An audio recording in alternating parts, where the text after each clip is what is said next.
मैसूर के जंगल में रहता था एक चूहों का झुंड।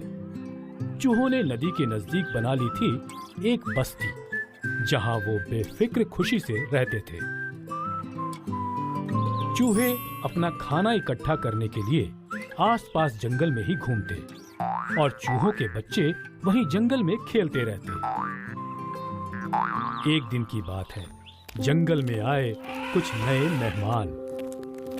हाथियों का एक झुंड, जिनका मुखिया था हाथी राजा। हाथी बहुत खुशहाल और निर्मल थे, पर शरीर से बहुत बड़े भी। हाथियों ने अपने बड़े शरीर की मदद से दूर से नदी देख ली और वो नदी की तरफ बढ़ने लगे।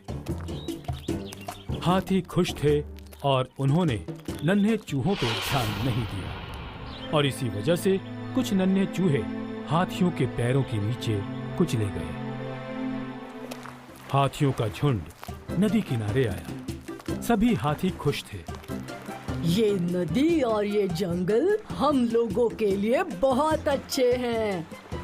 हम अब से यही रहेंगे। हाथी राजा की ये बात एक चूहे ने सुन ली। वो चूहा भाग के अपने झुंड के पास पहुंचा और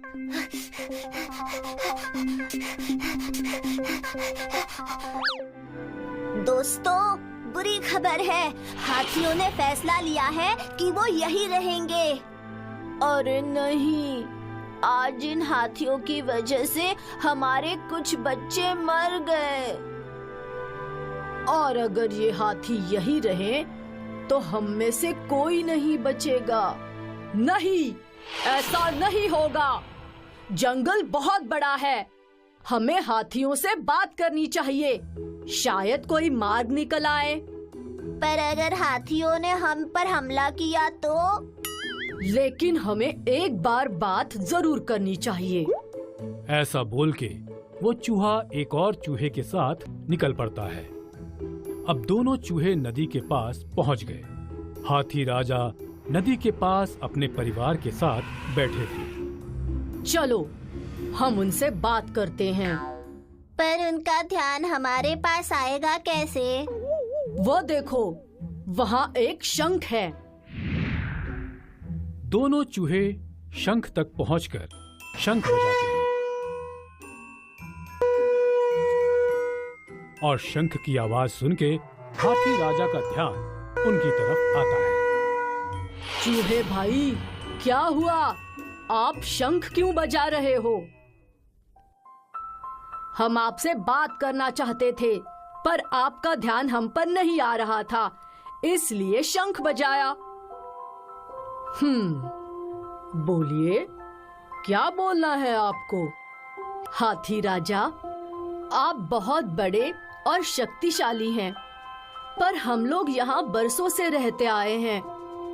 हमें आपके यहाँ रहने से कोई आपत्ति नहीं, पर आपकी झुंड के कारण हमारे कुछ बच्चे मारे गए। वो आपके पैरों के नीचे कुचले गए। अरे बाप रे! हमें माफ करना, पर ये सब कब हुआ? जब आप जंगल के भीतर से यहाँ नदी किनारे आ रहे थे, वही जंगल में हमारी बस्ती है। हमें माफ कर दीजिएगा। हमें सच में आप लोगों के यहाँ होने का अंदाजा ही नहीं था, पर अब हम आपके लिए क्या कर सकते हैं? हाथी राजा, हम जंगल की निचली ओर रहते हैं, तो मैं आपसे विनती करता हूँ कि आपका झुंड उस ओर न आए। हाँ, ये ठीक है, पर अगर आप लोग जंगल में घूमोगे तो हमसे बचने के लिए एक इशारा होना चाहिए, और ये इशारा होगा घुंघरू का। हम सभी हाथियों के पैरों में घुंघरू होंगे, और जैसे ही आपको घुंघरू की आवाज सुनाई दे, आप लोग सावधान हो जाइएगा। ये तो बहुत अच्छी तरकीब है। धन्यवाद हाथी राजा। दोनों चूहे खुश होकर वहाँ से निकलते हैं। चूहे बस्ती में पहुँच के अपने साथियों को सब बातें बताते हैं और सारे चूहे खुश हो जाते हैं। इसके बाद चूहे और हाथी जंगल में साथ साथ खुशी से रहते हैं। एक दिन की बात है, चूहे अपनी बस्ती में थे और उन्हें घुंघरू की आवाज सुनाई दी। घुंघरू लगातार बज रहे थे। आज इतने घुंघरू क्यों बज रहे हैं? पता नहीं, पर शायद हमें जाकर देखना चाहिए। सारे चूहे नदी के तट की ओर निकल पड़ते हैं। नदी पर पहुंच के उन्हें दिखता है कि सारे हाथियों के पैर बंधे हुए हैं और वो जोर जोर से घुंघरू बजाकर संकेत दे रहे हैं। और वहां 2 शिकारी हैं जिनके हाथों में बंदूक है। शिकारियों को देख चूहों का झुंड उन पे हमला कर देता है और जल्द ही शिकारी वहां से भाग जाते हैं। फिर चूहे सारी रस्सियां कुतरते हैं और अब सारे हाथी आजाद हो गए। शुक्रिया चूहे भाई, आपने हमारी जान बचाई। हम आपके हमेशा आभारी रहेंगे। हाथियों ने चूहों को शुक्रिया बोला और इसके बाद हाथियों की और चूहों की दोस्ती और मजबूत हो गई। इसलिए कहते हैं, जो बोओगे वही पाओगे। हाथी राजा ने नन्हे चूहों की जान बचाई और चूहों ने हाथियों के झुंड की।